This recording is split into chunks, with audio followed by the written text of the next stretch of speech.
This is my old lifelike Alco Century C-628.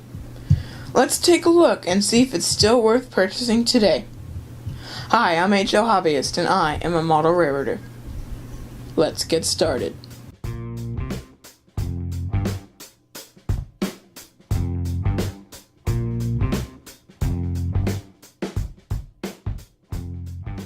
So, it's great to be back here on the channel after 5 weeks of not posting.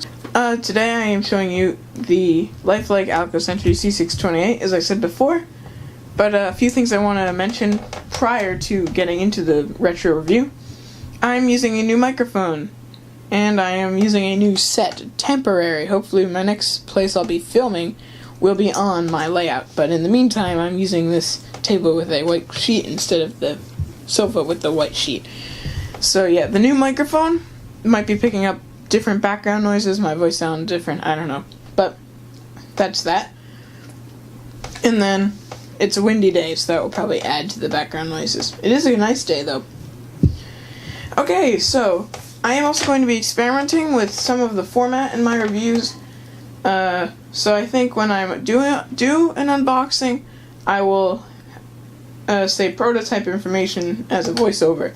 But when I don't have an unboxing, such as certain retro reviews, I will have a voiceover of the prototype information over the stats. I am trying to abbreviate it a little bit while still including the prototype information.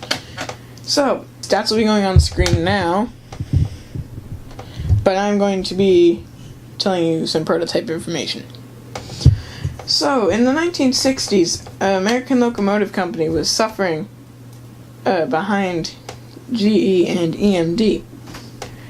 And one of their last hopes was the Century line of locomotives, which included the C-626, C-628, C-624. You get the idea. The Century C-628 was the third locomotive in the Century line, and it was manufactured from 1963 until 1968. A total of 186 of these units were manufactured for the United States and for other countries such as Mexico or Australia. Okay, so we're going to be moving on to this detail overview right now.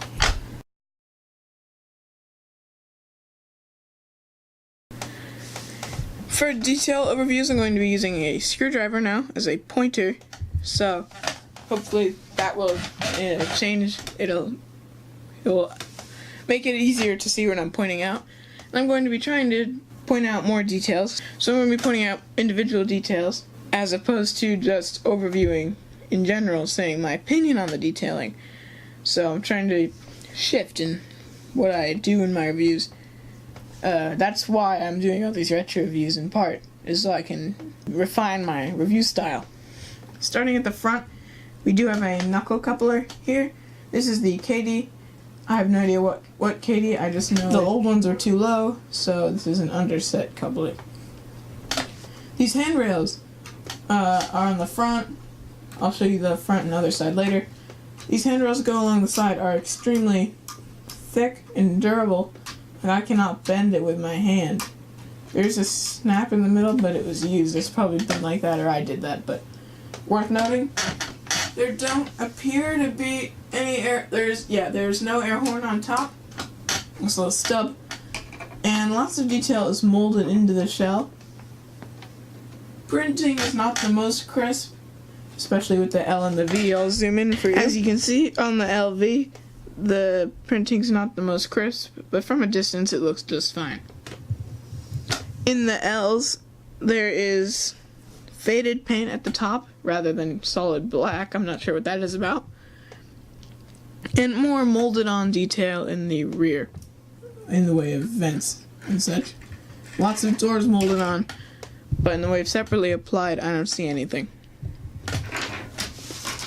Moving to the rear of the locomotive, there's this single handrail. It feels broke.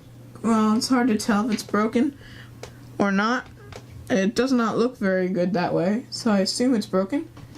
There are grab irons molded on here, here, and here, but they're just molded on, they're separately applied.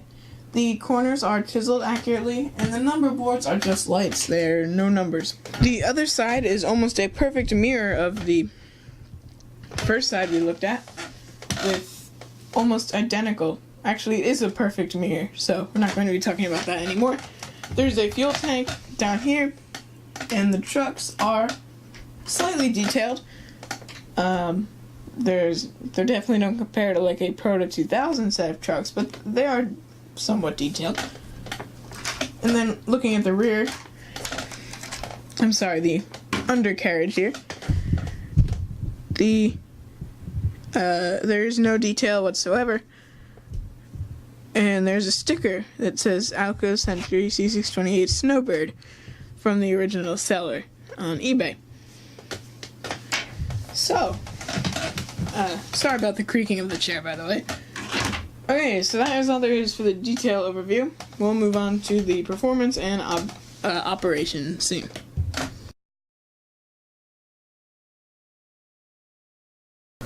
So, as I said in my retro view of the E8 locomotive, in terms of DC control, I do not have precise speed steps or anything that is NMRA set, and I'm not using a multimeter. However, I do have the numbers on my MRC Railpower 1370, which we can use for relativity.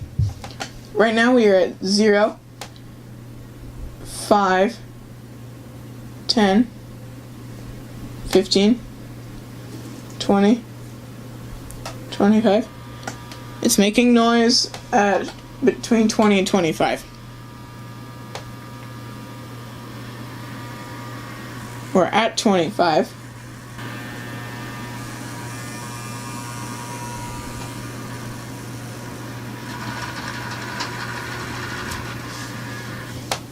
So there was the performance in the backwards, and we'll switch to performance in the forwards direction.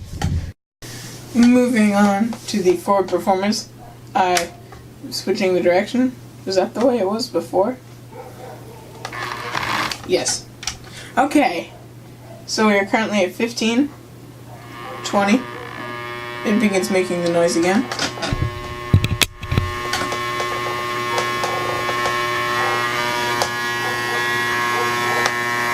And the noise grows weird, stranger, as we get closer to moving speed. We're at 30.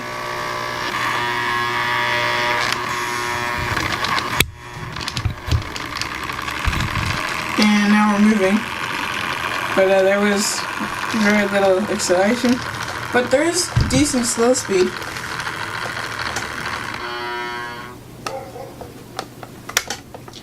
I mean, there's no slow acceleration. It's like 0 to start. But I mean, it is good if I wanted to run it at a slower speed. Okay, so it is loud, as you heard.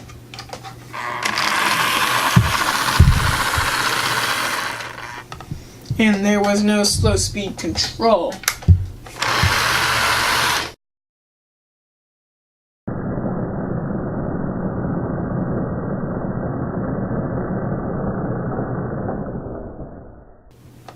So yes, it is loud. So the performance is, as seems to be the running trend on older models, is not good. So I'm gonna give you guys a run by, and then I'll give you my thoughts, and we can wrap this review up.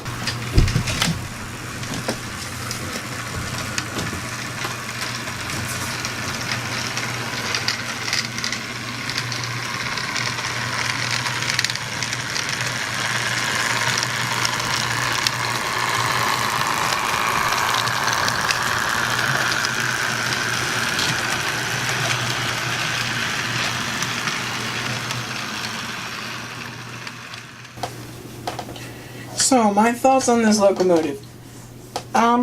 Its detailing is not the greatest, but when I got it, and I got the E8, I thought these were sufficient in the way of detailing.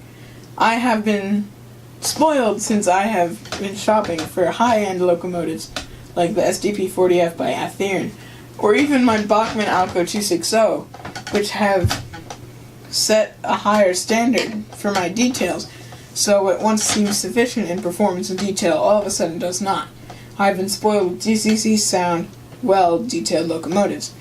So if you're someone who's looking for something to run on the floor, on a small layout around a Christmas tree, if you don't want to use a traditional Christmas tree train, or something that'll be constant running, perhaps in a small layout, but all it is going around the main line, this is a fine choice if you're okay with the detail level.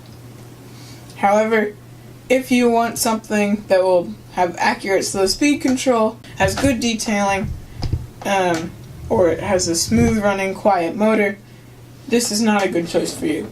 However, it does have the pro of being affordable, capping out at $35. But I think on eBay you could find something used. You could find something nicer for a similar price. But I can't guarantee that because I haven't been checking out the eBay space in a while for anything used. But yeah. Those are my 2 cents on this locomotive. Let me know your 2 cents in the comments below. But in the meantime, I've got a train to catch. So if you need me, I'll be down the Lehigh Valley Railroad. Bye.